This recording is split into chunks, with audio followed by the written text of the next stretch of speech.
ଆସନ୍ତୁ ବୁଲିଯିବା ମୟୂରଭଞ୍ଜ ଜିଲ୍ଲା ଅନ୍ତର୍ଗତ ବଡ଼ଗୁମା ପଡ଼ିଆରେ ହେଉଥିବା ଆଦିବାସୀ ମେଳା। ତ ଆଜିର ବ୍ଲଗ୍ଟି ହେଉଛି ଆଦିବାସୀ ମେଳା। ଭାଇ, ମୟୂରଭଞ୍ଜ ଜିଲ୍ଲା ଅନ୍ତର୍ଗତ ବଡ଼ଗୁମା ପଡ଼ିଆରେ ହେଉଥିବା ଆଦିବାସୀ ମେଳା।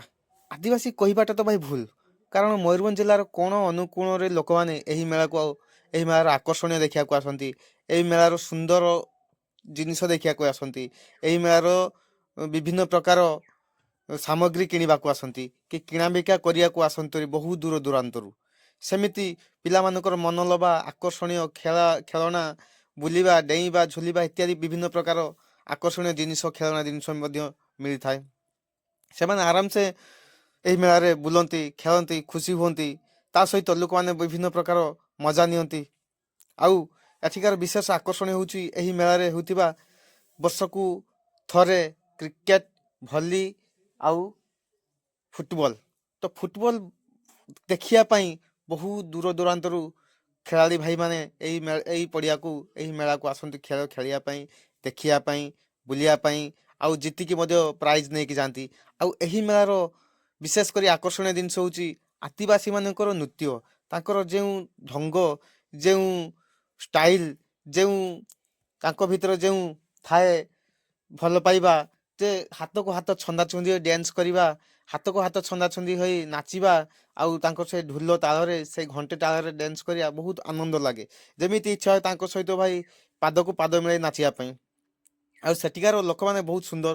ମୟୂରଭଞ୍ଜ ତ ଏମିତି ଭାଇ ସୁନ୍ଦର, ସମସ୍ତେ ନିରୀହ ଲୋକଟିଏ, ସମସ୍ତେ ଆନନ୍ଦ ସେଇ ମେଳାର ନିଅନ୍ତି। ଆମେ ମଧ୍ୟ ଭାଇ ସେ ମେଳାର ତାଙ୍କ ଡ୍ୟାନ୍ସ, ତାଙ୍କ ନାଚ, ତାଙ୍କର ସବୁକିଛି ସେଠାରେ ଆକର୍ଷଣ ମନଲୋଭା ବା ଏନ୍ଜୟ କଲୁ। ତା ସହିତ ବଡ଼ଗୁମା ପଡ଼ିଆରେ ହେଉଥିବା ଆଦିବାସୀମାନଙ୍କ ଯାତ୍ରା କୌଣସି ବଡ଼ ପାର୍ଟିଠାରୁ କମ୍ ନୁହେଁ।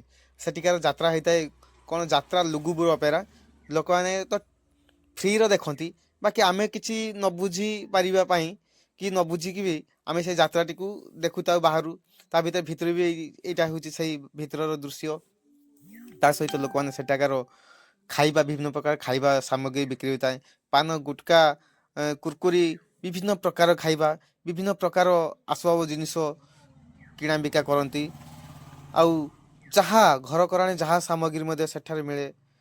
ସବୁ ପ୍ରକାର ଜିନିଷ ଭାଇ ସେଠାରେ ମିଳେ। ଲୋକମାନେ ଏହି ଖେଳନା ଦୋକାନରୁ କିଏ ଖେଳନ୍ତି, କିଏ ଚଷମା, ଘଡ଼ି, କାଚ ସାମଗ୍ରୀ ଇତ୍ୟାଦି ଇତ୍ୟାଦି ବହୁତ ଭେରାଇଟିର ଜିନିଷ ମିଳେ। କହିଲି ପରା, କୌଣସି ବଡ଼ ମେଳାଠୁ କମ୍ ନୁହେଁ। ସେଠିକାର ପରିବେଶଟି ଭାଇ ସୁନ୍ଦର, ବଡ଼ ପଡ଼ିଆଟିଏ। ଲୋକମାନେ ମନ ଇଚ୍ଛା ବୁଲନ୍ତି, ଖେଳନ୍ତି, ଖୁସି ହୁଅନ୍ତି, ଖାଆନ୍ତି, ତା ସହିତ ଜିନିଷ କିଣାବିକା କରନ୍ତି। ଆହୁରି ମଧ୍ୟ ମୟୂରଭଞ୍ଜର ଏତିକି ବା ସେଇ ବଡ଼ଗୁମା ପଡ଼ିଆରେ ଏମିତି ଆକର୍ଷଣୀୟ ଜିନିଷ ଅଛି ଭାଇ। ସେଠିକାର ଖାଇବା ଜିନିଷ ବହୁତ ସୁନ୍ଦର, ପରିବା ବିଭିନ୍ନ ପ୍ରକାର ନିଟ୍ ଆଣ୍ଡ କ୍ଲିନ୍, ପୁରା ବାଡ଼ି ସାମଗ୍ରୀ ମିଳେ।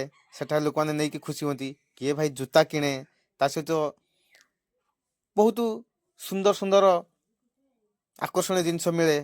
ଆଉ ମୟୂରଭଞ୍ଜର ଆଉ ସେଇ ପଡ଼ିଆର ଗୋଟେ ଭଲ କ'ଣ ଅଛି, ଯେ ଲୋକମାନେ ସେଇ ପଡ଼ିଆରେ ହେଉଥିବା କିଏ ଚିକେନଟିଏ, କିଏ ମଟନଟିଏ, ବିଭିନ୍ନ ଖାଦ୍ୟ ସାମଗ୍ରୀ ନିଜ ଇଚ୍ଛାରେ ରୋଷେଇ କରିକି ସେଠି ଲୋକମାନଙ୍କୁ ଖାଇବାକୁ ପରସି ଦିଆଯାଏ। ବାକି ତା ସହିତ ସେମାନେ ଟିକେ ମଜାମସ୍ତି କରିବା ପାଇଁ ଟିକେ ନିଶା, ଯେମିତିକି କ'ଣ ନା ତାଡ଼ିଟିଏ ହଉ, କି ରସିଟିଏ ହଉ, କି ଭାଙ୍ଗଟିଏ ହଉ, ଏମାନେ ଖାଇକି ସେଇ ମେଳାର ସୌନ୍ଦର୍ଯ୍ୟକୁ ଉପଭୋଗ କରନ୍ତି।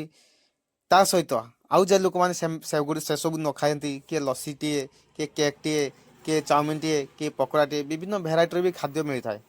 ତ ଯାହା ବି ହଉ, ବର୍ଷକୁ ଏହି ମେଳା ନୂଆ ବର୍ଷରେ ଥରେ, 2026ର ଏ ବର୍ଷ ବି ମଧ୍ୟ ସିଏ ଆମକୁ ନୂଆ ଭେଟି ଦେଇଛି, ନୂଆ ରୂପରେ।